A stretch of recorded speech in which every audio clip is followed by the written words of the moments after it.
Hey, what's going on? My name is Coach Lee Hopkins. My pronouns are he, him, his, and you're listening to the Patterns of Possibility podcast. This is a podcast dedicated to helping you replace harmful patterns with new possibilities. In each episode, we'll explore topics that inspire you to be yourself, live your truth, and make lasting connections. In this episode, we're going to talk about breadcrumbing. You know what breadcrumbing is? You know, when you're trying to hang out with somebody and they're always busy, they've always got something going on, but they promise you that they'll do it next time. They promise you that they really care about you, that you're interested in hanging out with you, but somehow, for some reason, they're never able to find an exact date, time, location for their schedules to align with yours. You get confused and frustrated because you can't seem to connect. What's going on? You're being breadcrumbed. Let's talk about it. Are you ready? Let's go.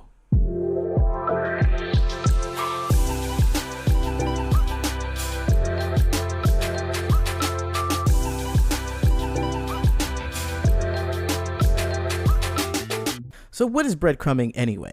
Well, breadcrumbing is a term used to describe behavior where someone gives you just enough attention or just enough communication to keep you interested, but they don't follow through with actually pursuing a meaningful relationship with you. They don't spend time with you. They don't listen to you. They don't appreciate you. Those things that happen. You're just vying for their attention that somehow, for some reason, you cannot get.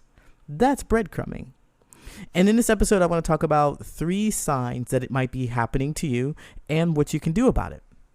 But first, before I do that, before I start talking about this, I wanted to talk about what spurred this thought, what spurred this conversation that we're having today, or listening to this podcast episode today, is that I watched this video online on TikTok, because that's where I spend most of my time. I watched this video on TikTok where this guy is on I think it's a Just Friends podcast or something, Best Friends podcast. I don't know what the name of the podcast is, but I watched this video of this guy just saying that I hate when you set boundaries, friend. You don't spend time with me.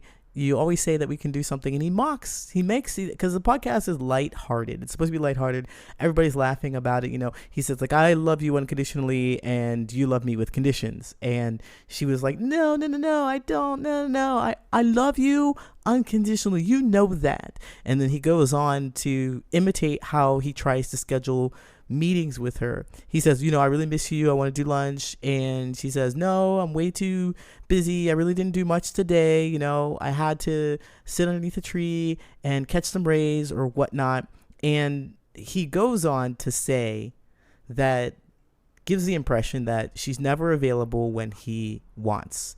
He's never available, and he's trying to make time for her, and she just won't make time. She has little reasons he's not prioritized, little reasons why she can't connect with him. And I want to say that, as adults, we get busy. Life happens. Essentially, we have work, we have other responsibilities, we're stuck in traffic, we've got commitments, whatever it is. We've got a lot of things going on, but there is time for things that we prioritize. People will always prioritize what's important to them. And the thing that really spurred this episode was that everybody's laughing about this like it is really a big joke. And of course, the creator or the podcaster who's talking about his woes, he's doing it in a fun, joking way, and so everybody's laughing about it. And I'm thinking, no, don't laugh, because that's a serious conversation that needs to be had. Underneath all that laughter is a bunch of sadness.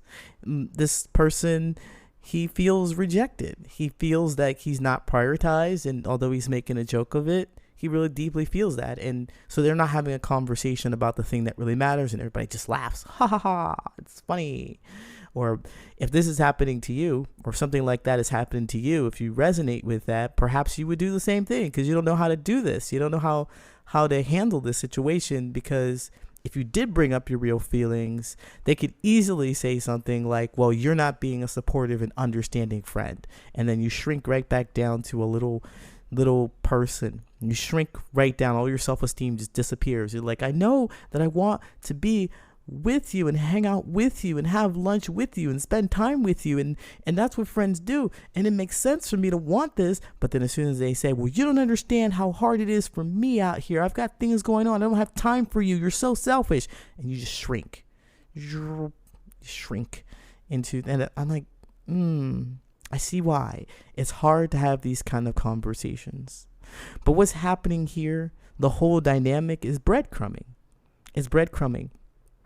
The friend, whoever that might be, whoever for you, anybody in your life who you're trying to reach out to, you're trying to set concrete plans with, you're trying to hang out with, you're saying that you miss them, you want to get on the phone, you want to spend time with them, and they're not reciprocating, or at least they're deflecting. They're not responding to you in a timely manner, whatever you all agreed that timely manner would be like for you. They're not responding to you, and it's a clear signal that they're not prioritizing you.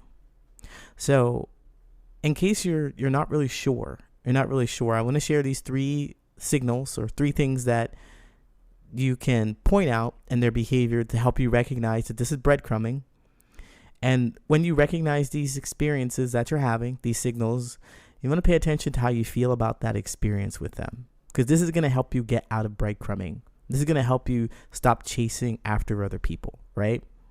The first one is mixed signals, where they send inconsistent messages, and they're very interested one day, and then the next day they're pretty distant. And they also avoid deeper conversations or commitments with you. So they're not interested in having a deeper conversation about your feelings about things. And perhaps even if you heard them say, I'm busy, I'm super busy, and you're like, hey friend, I completely understand that. I'm here to lend an ear. If you want to share what's going on with your life, I'd love to support you. They're not interested in having this deeper conversation with you, but they'll tell you, yeah, I'd love that. And it never materializes. Those are mixed signals. The next one to watch out for is lack of follow through. Now, they make promises or plans, but they frequently cancel, or they don't follow through, right? They'll leave you feeling disappointed and confused about their intentions, because they're saying that they want to do one thing and then they don't do it. But they'll tell you along the way, as they don't do the thing that you asked for or don't do the thing that you planned, they will tell you, I love you, I support you, you're amazing, I can't wait to hang out, but they never do. It sounds like, let's have lunch someday. Let's hang out. You're a really cool person. Some compliments they throw in there at you. You know, I think you're a good friend.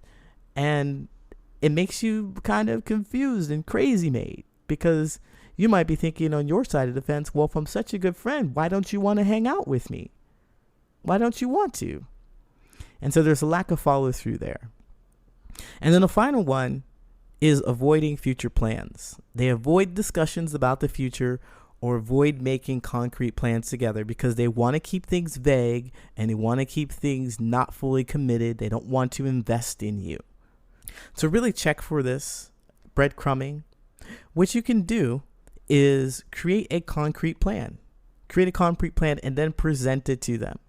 All right, friend, we haven't seen each other in several weeks, almost a few months here, maybe even 3 months.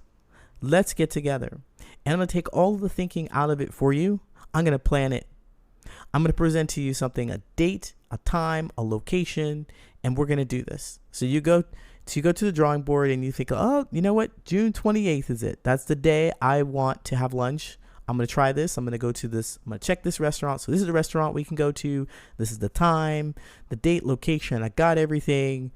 Bring yourself. And you share that with your friend. I set everything up. Can you do this day? And you're being conscious of the fact that they have said they were super busy. They've got so much on their plate.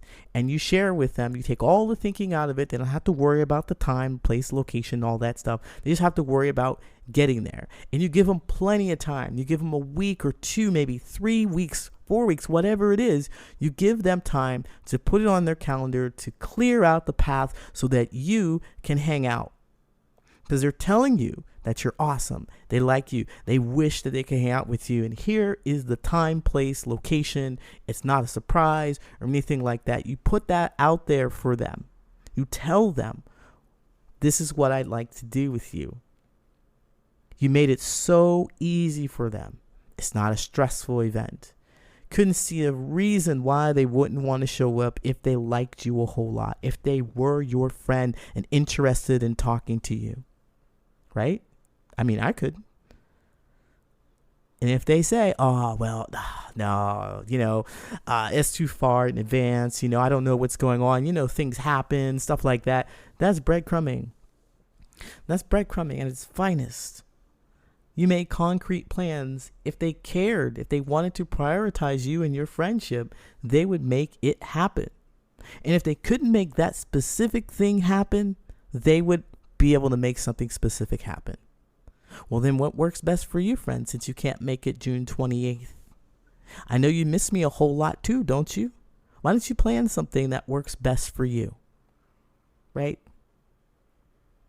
So, if this is happening to you, they're giving you mixed signals, they're not following through, they don't want to make plans for you, you're being breadcrumbed. And I want you to pay attention to how you feel about them, how you feel about the experience when they tell you no, when they constantly kick the can down the road, they push out the time, they push out the date, they say they like you and they care about you. How do you feel about being in that space with this person? Because one of the things that keeps us breadcrumbing, chasing after those little scraps that fall from the table, is that we don't value our own self-worth and our time. We think that their time and attention is really important. We get addicted to that bit of love bombing and that interest that they show in us, but they don't follow through. You got to pay attention to that. You got to really focus on how you feel about how they don't follow through. You don't need to know why. You really don't. Don't get stuck on focusing on why they do what they do. That's none of your business. Right now, your business is to take care of you and your feelings. If this is happening to you, tell us about it. Let us know, and I will be happy to give you some insight on what I would do in your specific situation. If you're receiving these sporadic or inconsistent communication, if you're getting occasional compliments and you're confused about your relationships, then let's have a conversation about it, because you don't need to tolerate this. And I guarantee you that there are millions of other people out here having this experience, and they feel stuck between letting go of this friend that says they care about them so much and feeling rejected, confused, frustrated, and emotionally drained. This doesn't have to be you. It doesn't. Hey, Patterns of Possibility fam. If you'd like a little more guidance and hands-on support, then I've got great news. You can hire me as your own personal coach. Go to patternsofpossibility.com/coaching to apply for individual or group coaching. In this 12-week program, I'm going to help you make the meaningful connections that you deserve. After this coaching program, I promise you'll be able to do 3 things. 1, you'll be able to clearly identify who belongs in your tribe and who doesn't. Say goodbye to those people who are wishy-washy, you're unsure of. No, you will know for certain whether or not they deserve to be in the same space with you. And second, you are going to know that your thoughts and feelings are valid and worth expressing. So if you do have feelings about your friends not holding up boundaries or not holding up space for you or not meeting your needs, then you are not going to shy away from telling them. You will be able to communicate your boundaries in a clear, concise manner and advocate for yourself in your relationships. And finally, you are going to learn how to start and stop conversations with strangers and steer them towards topics that are interesting and important to you. I don't know about you, but I don't have weeks, months, years to discover whether or not me and my new friend have compatible values. If you know what you're looking for, you can discover if you're compatible in just a few conversations. If all this sounds good to you and you're ready to make those meaningful connections, go to patternsofpossibility.com/coaching to find out more information. Again, go to patternsofpossibility.com/coaching to find out more information. I look forward to working with you. Now it's time for your listener letters. If you have burning questions about your friendships and your platonic relationships with your coworkers and so forth, let me know. Write me at patternsofpossibility@gmail.com, and I might just read your letter out loud. All right, this time this person says, I really hope I'm not overthinking this.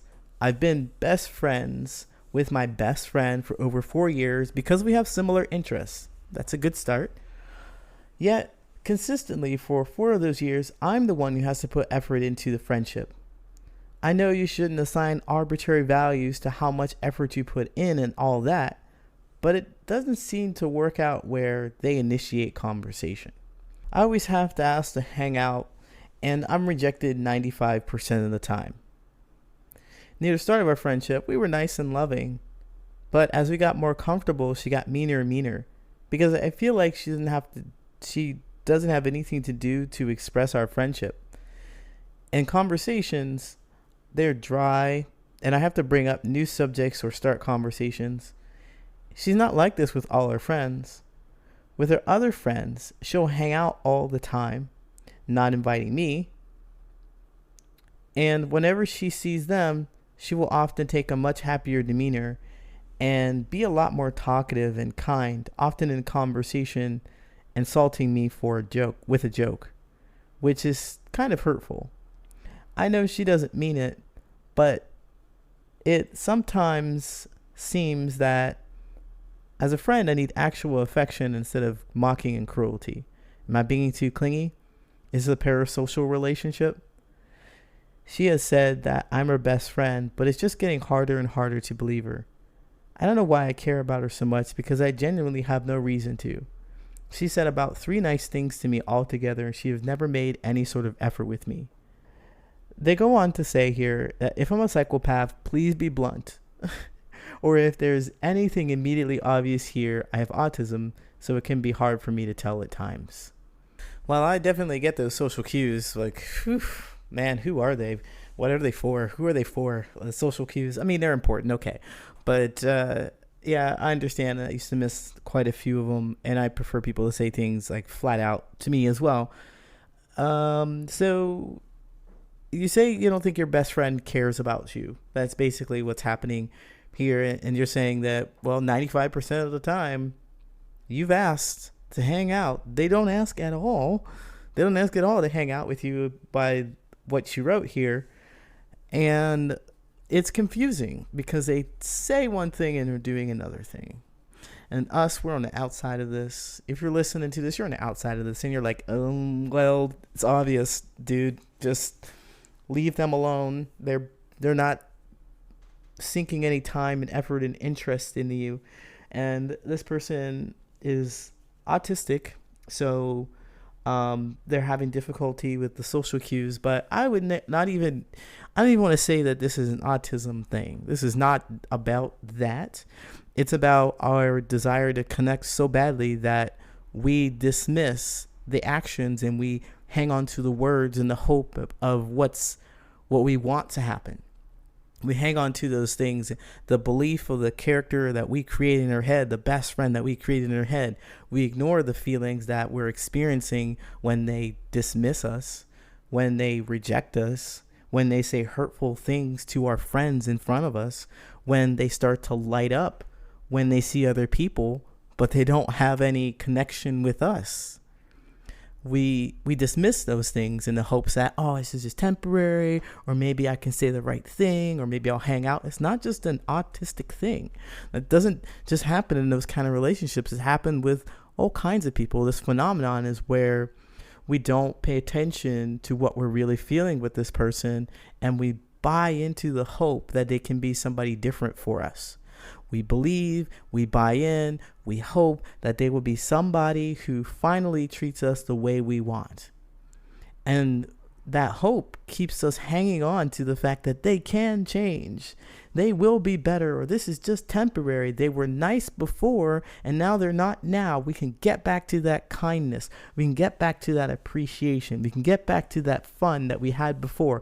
I know it's been 1, 2, 3, 10 years, but you know what? People have their seasons. This is what we say to ourselves. Eventually, I'll just hang out. They're going through something right now. Now, this is an egregious case for me. I'm reading this. The one that I read, this is egregious for me. I'm like, wow, this person, they call you the best friend best friend. How is that? That hurts my head, because we're like best friend. People will often say that they can't stand their best friend. I don't get that. I don't understand that, because those people are supposed to be loving, and they're supposed to spark joy when you talk to them. They're supposed to be fun and exciting to you. Most of the time, they are supposed to be that. They're supposed to hold space for you, and the thick and the thin, when it gets hard for you and you find joy in connecting over the experiences that you had together, but also the fact that they can handle you being upset and holding space. You feel safe with those people. This isn't happening in this relationship, in this friendship. Are you being too clingy, you ask? Is this a parasocial relationship? And for those of you who don't know what a parasocial relationship, don't worry about it. I had to look it up too. It's basically a fancy way of saying a one-sided relationship. This is one-sided in which a person develops a strong sense of connection, intimacy, or familiarity with someone they don't know. It's most often reserved for celebrities or media personalities. And it goes on to say, these relationships only exist in the mind of the individual who experiences a bond despite the lack of reciprocity. Now, with that definition, would you say it's a parasocial relationship? One-sided relationship? Yeah, I would definitely say that. They're not a celebrity, but you put them up on a pedestal. Probably because they say you're best friends. And you believe that. Well, let me ask you, anybody out there, let me ask you, how does a best friend behave? I hope that I've given you a description of how a best friend would behave. They would support you. You would find a lot of joy, but you need to know this for yourself. What are some of the actions and behaviors that a best friend would do for you? Would they reject you 95% of the time? No, because they also have joy and hanging out with you, so they want to. When you hop up on their phone or when you invite them to do something, they're like, yeah, with you, absolutely, because they have the joy for it, and you have the joy for each other. I don't see how this is showing up in this relationship. So what do you do? What are we going to do about this relationship? It's hard, because there's that belief to contend with, that 4 years of I'm your best friend, you're my best friend, let's hang out together. There's a belief that they can be something different. That's what you have to contend with deep down inside. There's other belief that says, do I want this? Or is it okay to have this? Am I okay to feel angry at my friend? Because all the language here in this letter is about how I'm the problem, how the writer is the problem, how they're looking at this one-sided relationship, or they're a psychopath, and am I autistic because I'm just not getting these things? But your feelings are how you feel, and you wrote this out because you're feeling some kind of way. You want to pay attention to how you feel about your experience with this person and ask yourself, do I want this? Do I want to be treated this way? If the answer is no, get out your pen, get out your paper, and write down how you want to be treated. Then go find people that will treat you the way you want to be treated. Let this go. Let this relationship go. That's just my thoughts. All right? Hey, thank you so much for listening. If you like this podcast, share with someone who you think could benefit from this information, and follow me on social media. You can find me at Patterns of Possibility on all social media, and I go live on Mondays, Wednesdays, and Saturdays at 9 a.m. Central Standard Time. You can catch me and learn more about these social connections and interact with other people who are looking for the meaningful connections, who share the same kind of stories, and be in community. And don't forget to sign up for my newsletter at patternsofpossibility.com, where you will get actionable steps delivered to your mailbox every week. Thanks again for listening. Until next time, take care.